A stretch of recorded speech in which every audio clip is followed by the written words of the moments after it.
After 5 years under my roof, my son and his wife won $58 million in the lottery.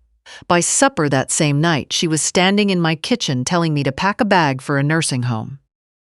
"It's time you were somewhere they can watch you properly," she said, like she was doing me a kindness. I set down the dish towel I was holding and I smiled at her and I asked, "Sweetheart, whose name is on the receipt?" She didn't know what I meant. She would, though. She had about 10 days to find out, and by then it would already be too late for her. Come sit with me a while if you've got the time. Give this a like if you would, so more folks like us can find it, and tell me down in the comments which town you're listening from tonight. It always warms me to see how far one old woman's story can travel. This is a true one, and I've had to sit with it a long time before I could tell it plain. My name is Estelle Ridgway. I'm 70 years old. For 32 years, I worked at the County Register of Deeds in Millbrook, Michigan, stamping and filing the paperwork of other people's lives. Mortgages, liens, quit claims, the deeds that said who owned what and who didn't. You learn something. Doing that job so long, you learn that people will swear up and down about what belongs to them, and none of it means a thing next to what's actually written on the page. That lesson saved my whole life, though I didn't know it yet the morning my daughter-in-law decided I'd outlived my usefulness. I lived in the same house on Sparrow Lane for 41 years. My husband, Emmett, his name was, bought it with me the year we married, back when the porch sagged and the furnace groaned, and we didn't have 2 nickels to rub together. He was a machinist, good with his hands in a way that made you feel safe just watching him work. He built a workshop off the back of the garage, poured the slab himself, and spent his evenings out there smelling of sawdust and machine oil. He died in the winter of 2015, dropped in the driveway with the snow shovel still in his hand, and after that it was just me and the house, and the 2 maples he planted the spring our son was born. For 4 years I did fine on my own. I had my pension, my garden, my church, and my neighbor across the road. I've never once confused being alone with being helpless. Those are 2 entirely different things, and I wish more people understood that before they start talking to a woman my age. But then, in the fall of 2019, my son called and said he and his wife had hit a rough stretch. His heating and cooling business had slowed to a crawl, they'd fallen behind, and could they maybe stay with me a while, just till they got their feet under them?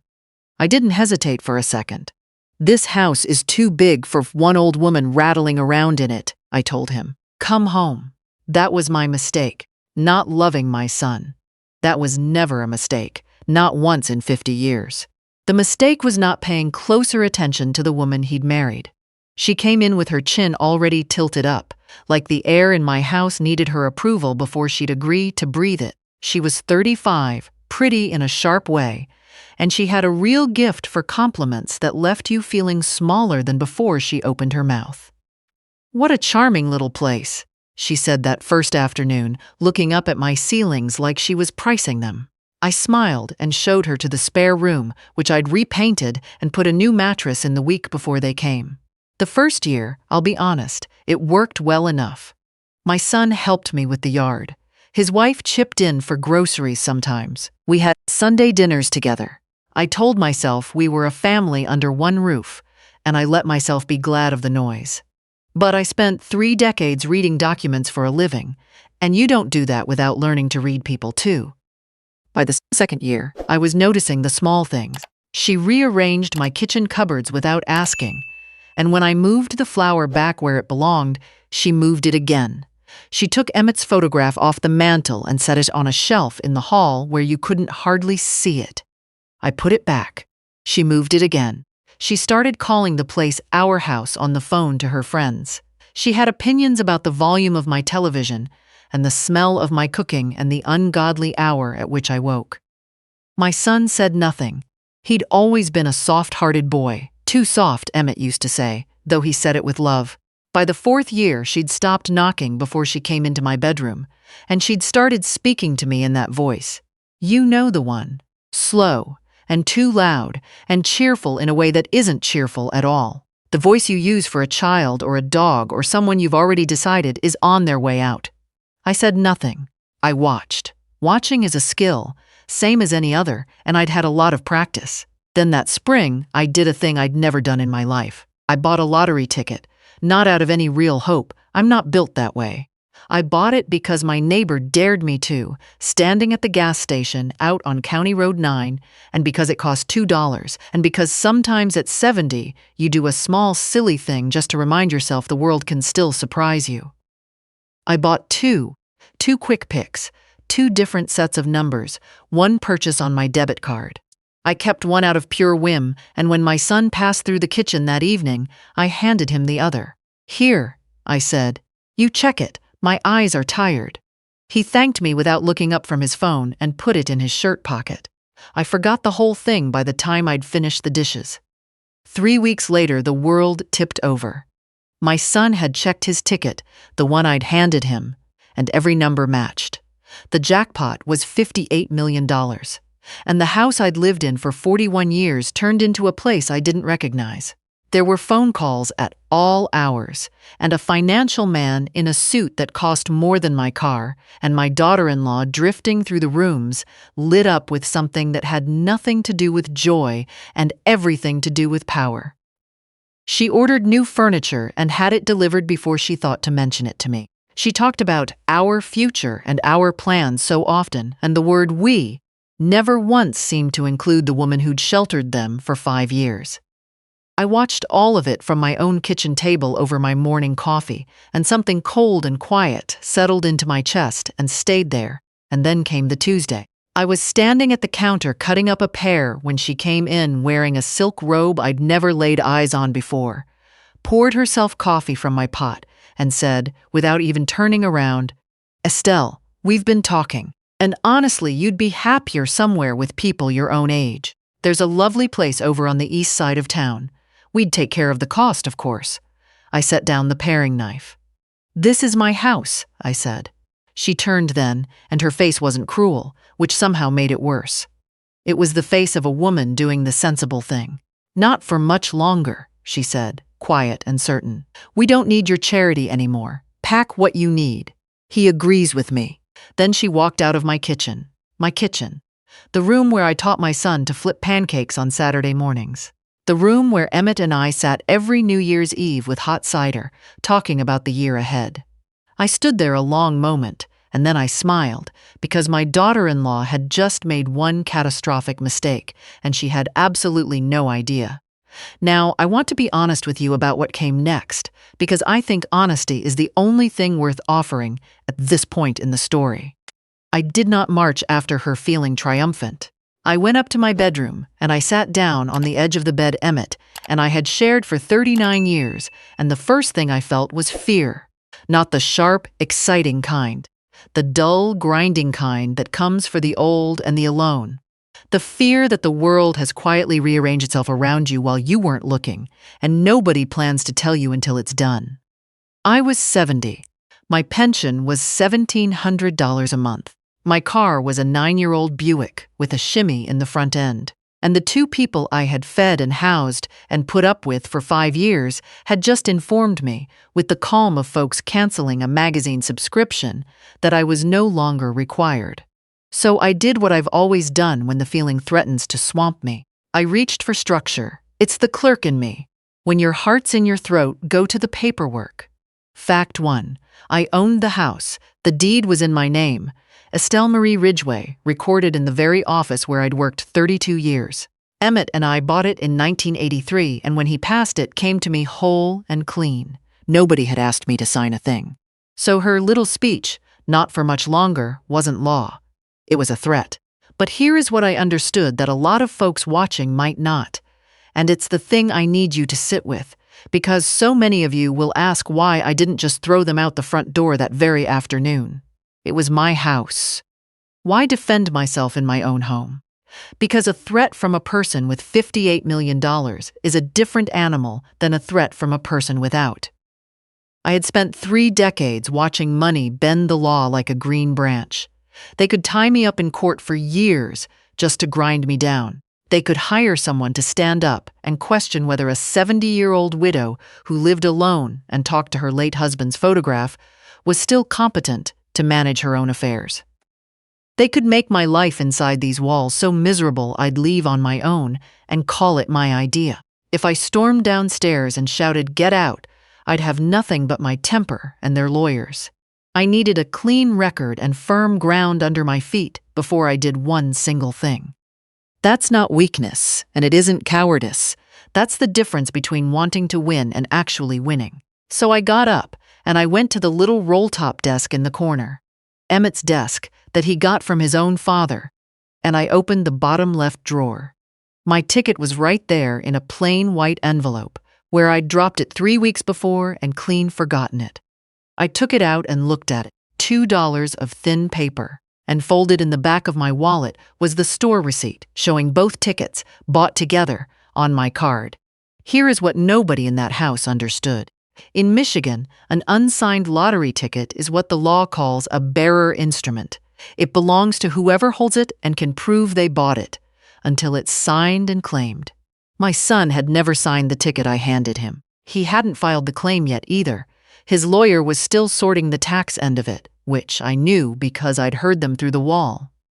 I had bought both tickets in one transaction on my own card, and I had the receipt to prove it. I had not signed anything over to anyone. In the eyes of the law, I hadn't given away $58 million. I'd handed my boy a slip of paper to hold, the same as if I'd asked him to carry my coat, and there'd happened to be a fortune tucked in the pocket. But I needed someone who knew that ground far better than I did, and it could not be family. Family had just shown me exactly what it was worth, so I picked up the phone and called my neighbor. She'd lived across the road 22 years and been my closest friend most of them. 73 years old, drove a pickup, grew tomatoes that made mine look like an apology, and had no patience whatsoever for foolishness. She answered on the second ring. "You never call before noon unless something's wrong." "Something's wrong," I said, and I told her all of it, plain and in order, the way I'd learned to report bad news to parents at parent-teacher night in my younger days. She was quiet a moment. Then she said, "You need a lawyer. My sister's boy does property and probate up in Lansing. He's sharp and he doesn't waste a minute. Can I call him today?" "Yes," I said, "and don't breathe a word to my son or his wife. If they ask where you're running errands or visiting an old friend," she said. "Can you do that?" "I worked a county records counter for 32 years, I said. "I can keep secret from a 35-year-old.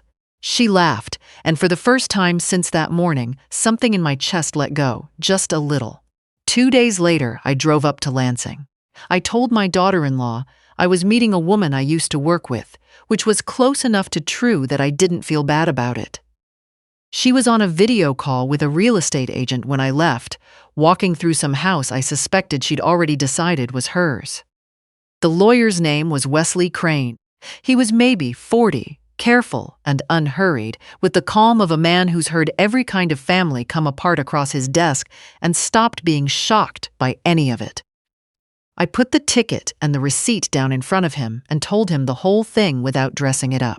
He looked at everything a long while and asked his questions. When had I bought them? Had I signed either ticket? Had my son signed his? Had a claim been filed? No. And not yet. His lawyer was still working the tax structure. Wesley set down his pen. "This receipt shows both tickets bought in one transaction, on your card," he said. "In Michigan, an unsigned ticket is a bearer instrument. Ownership follows possession and proof of purchase unless there's a documented transfer. You handed your son a ticket, but the gift of a piece of paper and the gift of the money attached to it are two different legal questions, especially when you bought it with your own funds and there's nothing in writing saying you meant to hand over the winnings." He paused. "The real problem is timing. If he files his claim before you plant a flag, the state processes it, the money moves, and getting it back becomes 10 times harder. How long do I have?" He turned to his computer and searched the state's public filings while we sat there. Then he went still. His attorney filed a preliminary notice of intent to claim 2 days ago. He looked up at me. "They've started. That'll be my daughter-in-law," I said. He didn't need me to explain. "Then we file today," he said. He drafted a notice that afternoon, asserting my ownership interest and formally disputing the claim before the state lottery. It wouldn't freeze the money by itself, he explained. It was a flag in the ground, an official record that came before their claim did. I signed a sworn affidavit. He had it notarized. By 4 o'clock, it went out by certified mail and electronic filing to the lottery's legal department, stating that I, Estelle Marie Ridgway, as the purchaser of both tickets bought in that single transaction, held an ownership interest that had never been transferred, and asking that no money be paid out until the dispute was settled. He walked me to my car. "They're going to be angry," he said. "Are you safe at home?" I thought about it honestly. She's ruthless, not violent, and my son has never once raised his voice to me in his life. "Don't discuss the case with them," he said. "If they push, tell them you're getting legal advice and nothing more. You don't owe them a word." I drove home through the flat gold light of late afternoon, and what I felt surprised me. Not triumph. Not fear either. A deep, steady clearness. I'd planted the flag. Now I'd see who came to pull it up. They were waiting when I walked in. My daughter-in-law came down the hall holding her phone, her face gone past anger into something colder. My son trailed behind her, looking exactly like he had at 8 years old when he'd broken something and knew it. "We need to talk," she said. I hung up my coat on the hook Emmett put in the wall in 1986. I walked into the living room and sat down in his old green armchair, the one she'd tried twice to replace with something modern, and I said, "All right. Our attorney called," she said, working hard at her composure. "The lottery received a notice claiming a competing interest in the ticket. In your name?" "Yes," I said. That one word landed harder than she expected. My son's voice came out strained. "Mom, what are you doing? That was a gift. You gave me that ticket." "I gave you a piece of paper," I said. "I didn't sign it. I didn't file any transfer. I bought both tickets in one transaction on my own card, and I have the receipt." "That is not how the law sees a gift." "That's exactly how a gift works," my daughter-in-law snapped. "That's exactly how a bearer instrument works under Michigan law," I said. I'd practiced those words in the car all the way home. Her jaw tightened. "This is a stunt. You're trying to steal money that belongs to us." I looked at her. 2 days ago, you told me to pack a bag and leave my own house. You said you didn't need my charity, so I decided to take your advice and stop being charitable."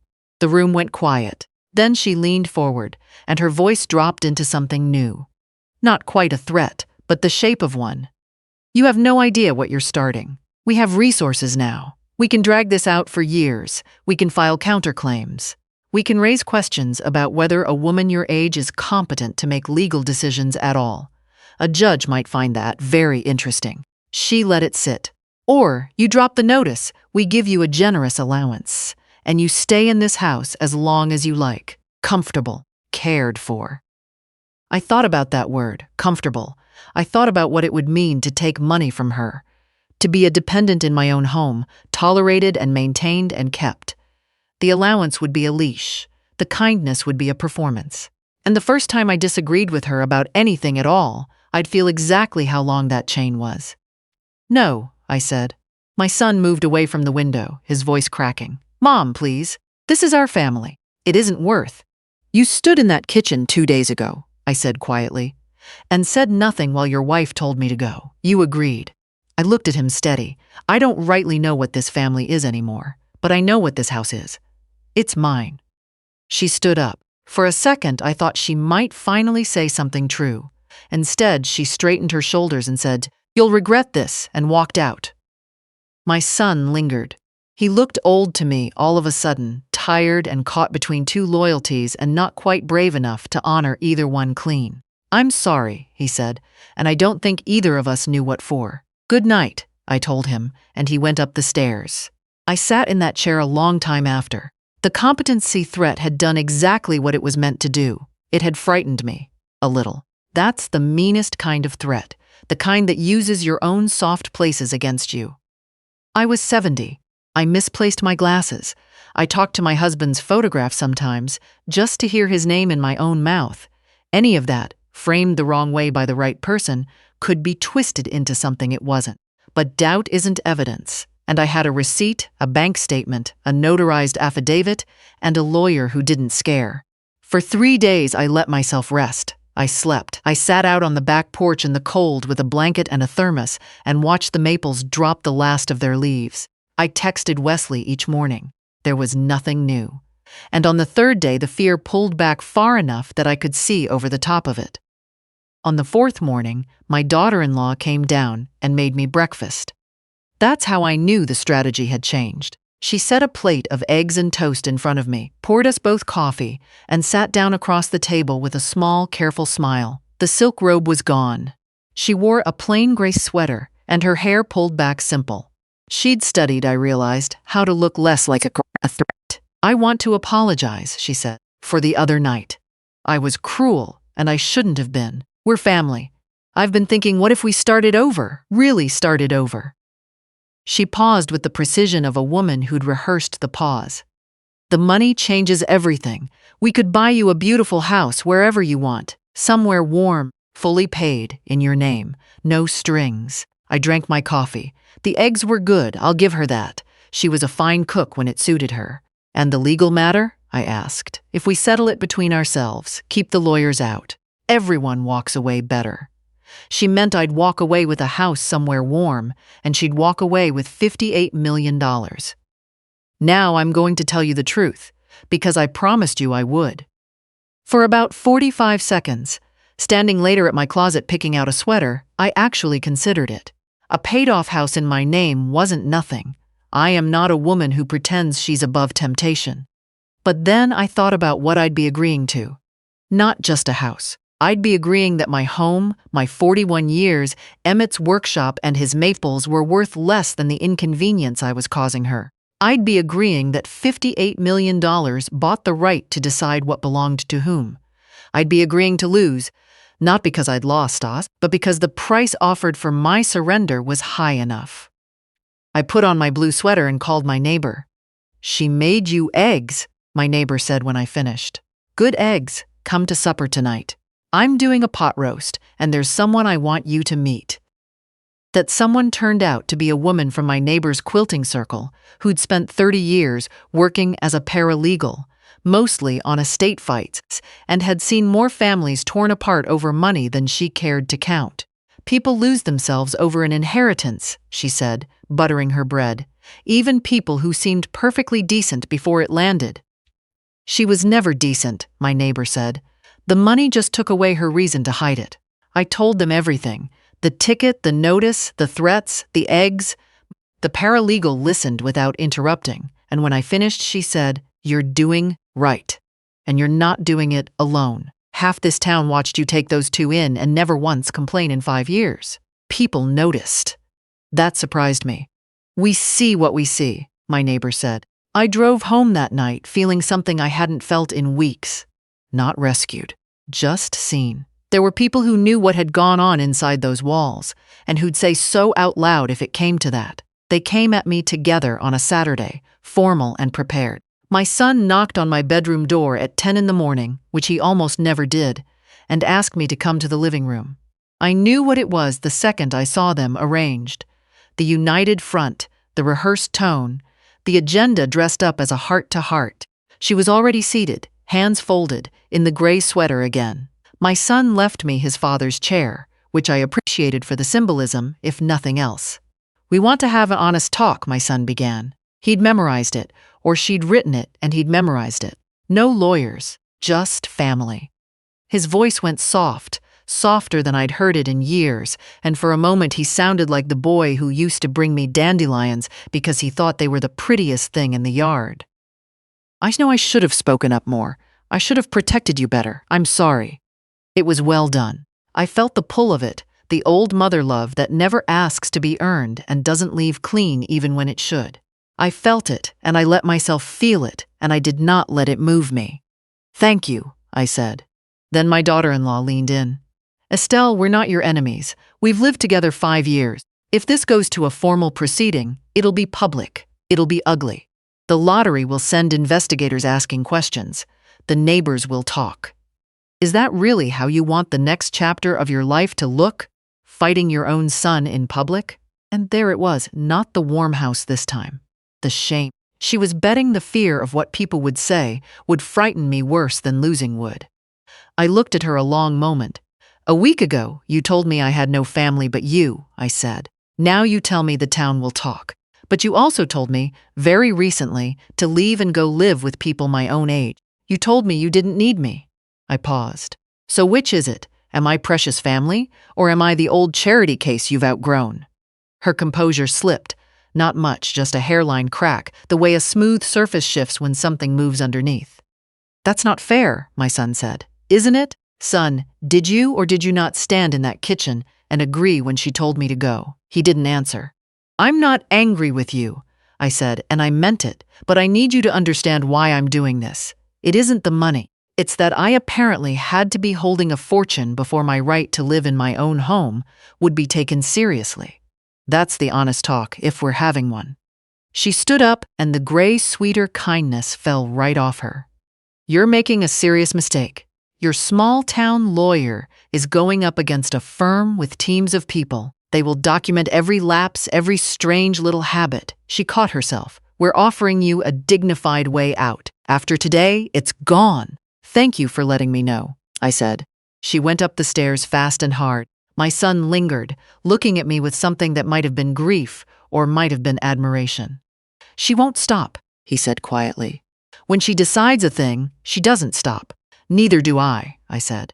"I'll tell you what I did in the days after, because I know some of you are already asking why I didn't just carve off a few million and hand it to my boy. Set him up, give him something." I thought about that. I thought about it hard. I sat down one night and did the arithmetic in Emmett's workshop, and I decided that whatever came of this, I would put money in a trust for my son. Not a check he and his wife could burn through, but a trust. Something she couldn't touch. Something that would look after him no matter what he did or who he stayed married to. I loved him. I never stopped. But I was not going to hand a fortune to the woman who'd tried to have me declared feeble, and I wasn't going to reward the plan by funding it. Loving my son and protecting myself from his wife were not the same thing, and I'd finally learned to tell them apart. The dispute meeting was 3 weeks after we filed, in a conference room on the 5th floor of a state office building in Lansing. Beige walls, a long table, plastic water bottles, and a mediator named Franklin Ott who wore bifocals and spoke like a man who'd watched a great many families reduced to their worst across tables, just like this one. My son and his wife came with 2 attorneys from a Detroit firm. I came with Wesley. Their lead man was polished. He argued the ticket was given freely as a gift, cited a Michigan case saying informal gifts don't need paperwork, and called my notice an opportunistic attempt to claw back a completed gift out of spite. He used that word, spite, and he was good at his job. Then Wesley spoke. He wasn't as smooth, and he didn't try to be. He laid 3 papers on the table, the store receipt showing both tickets bought in one card transaction, my bank statement confirming the charge, and a copy of the state regulation that says prize entitlement on a bearer ticket requires proof of purchase where no signed transfer exists. My client purchased both tickets with her card in a single transaction, he said. There is no signed document handing the winnings to her son, no witnessed transfer. Nothing that establishes the financial interest ever passed from purchaser to recipient. Her son received a slip of paper. That paper has not been legally established as a gift of the money attached to it. Their attorney objected that the distinction was academic. Wesley agreed it would be, ordinarily. But this is not ordinary. The asset is worth $58 million, and the state's own rules require clear proof of purchase in a disputed claim. My client has provided it. The other side has provided testimony. Then the mediator took off his bifocals and looked straight at me for the first time. "Mrs. Ridgway, in your own words, what did you intend when you handed the ticket to your son?" Every head turned. I'd been turning that question over every morning for weeks. What had I intended? I'd handed my boy a $2 slip of paper the way you hand someone the mail to carry inside. I had not intended to give away $58 million, because $58 million did not exist yet. "I handed my son a ticket," I said, "the same as if I'd asked him to hold my coat while I got the groceries. If he'd found a $100 bill in that coat pocket, no one in this room would tell me I'd meant to give him $100. I couldn't give away what wasn't there. When I passed him that slip, it was worth $2. I never signed it. I never signed anything, and I bought it myself. Their attorney started to object, and my daughter-in-law put her hand on his arm to stop him and leaned forward. And this was where she lost it. "This is absurd," she said, and her voice had shed every bit of its professional polish. She was talking as herself now, no architecture left. She gave him the ticket. He won. That's the end of it. She's trying to rob her own son because we asked her to be realistic about where she should be living.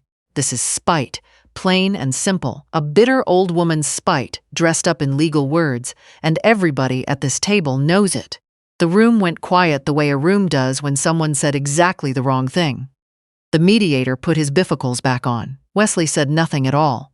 He didn't need to.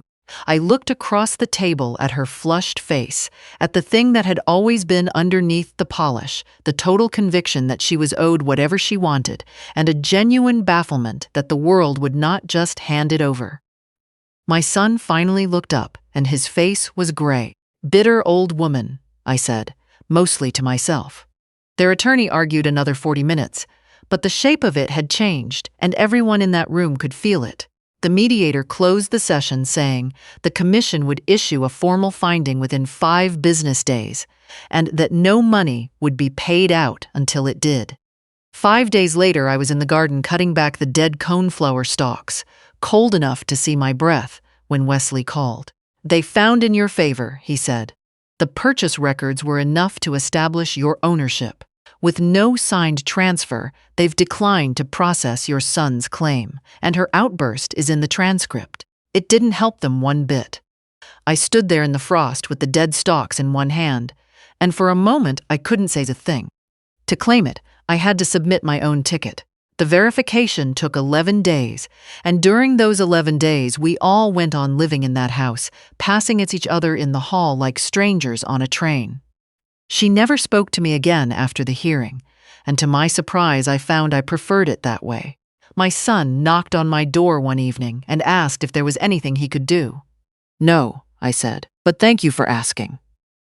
When the claim cleared, I sat down and did the arithmetic I'd been dreading. $58 million. And after the federal government and the state of Michigan each took their generous slice, and after I chose the lump sum, what was left came to a little over 27 million. I remember staring at that number a long while, more than half of it just gone into taxes before I'd touched a dime. It'll take your breath, seeing it laid out like that. But $27 million is more than an old records clerk from Millbrook ever imagined saying out loud, and I did not let myself complain. Then I served the papers. Wesley helped me draft a notice giving my son and his wife 60 days to leave the house. I set a copy in front of her first in the kitchen. She read it without a flicker. "You're really doing this?" she said. After everything, I agreed. She stood and left the room, and half an hour later I heard suitcases being dragged out of the closet upstairs. My son didn't read his copy. He just looked at me. "I understand," he said. "And here's the most tangled part of it. The part I've never quite been able to lay flat, because my son was still my son, and I did not stop loving him. What I stopped doing was letting that love be a door through which things that were not love could walk into my home. They were gone in 3 weeks. The Detroit firm withdrew once they'd read the finding, and without a lawyer and without a case, the fight simply went out of it. On the last morning, my son came down with 2 bags. His wife had already carried her things to the car. He stood in the entryway looking at the hook where I hung my coat, at the stairs he'd climbed 10,000 times. "This is really goodbye," he said. "It doesn't have to be," I said, "but it's goodbye to this version." He hugged me then, and I held my boy, and I did not cry, though I came awfully close. Then he picked up his bags and walked out, and I watched them drive down Sparrow Lane, past Emmett's Maples, around the bend where the road curves off toward the highway. Then I shut the door. I went to the kitchen and put the kettle on, and I was alone in my house, and my house was mine. Spring came early that year. I noticed it first in the garden, a green so faint you had to look close, pushing up along the south fence. Tulips I didn't remember planting. I stood out there in my old coat and felt something come loose in my chest that had been clenched tight for the better part of a year. I kept the house, of course. I had Emmett's workshop repaired. The slab had cracked, and the roof had needed attention for 3 years, and I let it sit too long because looking at it hurt. When the carpenter finished, I sat out there with my coffee among the smell of new lumber, and I felt close to whole. I did what I'd decided in that workshop. I set up a trust for my son, one his wife could never reach, enough that whatever became of him, he'd never go hungry and never lose a roof. He doesn't know the full shape of it yet. He will in time. And I gave money to the county library where I'd sent so many people over the years to look up their own deeds, and I put Emmett's name on a workshop program at the vocational school, teaching kids to work with their hands the way he did. My son and his wife divorced 8 months after they left. Whatever was underneath their marriage wasn't enough to hold it up once the money was gone. She moved out of state, and I don't seek news of her, and none reaches me. My son called me in the fall. I saw his name on the phone and sat with it a good long moment before I answered. "Hi, Mom," he said. "I don't expect anything. I just wanted to hear your voice." We talked 40 minutes about nothing, his work, the weather. Before we hung up, he asked, "Are you happy?" I looked out at the maples, full and green. "Yes," I said, and it was true. We talk now and again, more honestly than we have in years, without all the old weight of what's assumed. What broke between us wasn't the love. It was the pretending that love with no honesty under it could hold up anything real. I've come to think family isn't the people who happen to share your roof. It's the people who see you clearly and stay anyway. It's the honesty that costs you something. It's a love that doesn't ask you to disappear to make room for it. I planted those tulips in the fall, not knowing if I'd be here to see them come up. I was here. And if there's someone right now trying to push you out through a door you never agreed to walk through, I hope you'll remember to ask them, quietly and without raising your voice, whose name is on the deed. What would you have done in my place? I'd truly like to know. Leave me a comment, and thank you, from the bottom of my heart, for sitting with me tonight.